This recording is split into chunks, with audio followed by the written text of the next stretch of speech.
আপনি কি জানেন জনপ্রিয় ওয়েব সিরিজ মন্টু পাইলটের নীলকুঠি আসলে কাল্পনিক কোনো জায়গা নয়? হ্যাঁ, ঠিকই শুনছেন। এর পেছনে লুকিয়ে আছে এক হাড়িং করা বাস্তব সত্যি, যা জানলে আপনি চমকে যাবেন। পরিচালক দেবালয় ভট্টাচার্য নিছক বিনোদনের জন্য এই সিরিজ বানাননি। পর্দার এই নীলকুঠিকে জীবন্ত করতে তিনি এবং তার টিম দিনের পর দিন কাটিয়েছেন এশিয়ার বৃহত্তম রেড লাইট এরিয়া সোনাগাছির অলিগলিতে।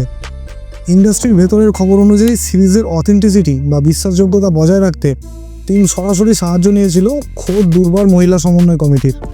মন্টু আর ভ্রমণের গল্পের আড়ালে উঠে এসেছে হাজার হাজার যৌনকর্মীর বেঁচে থাকার লড়াই আর পাচার হওয়া মেয়েদের কান্না।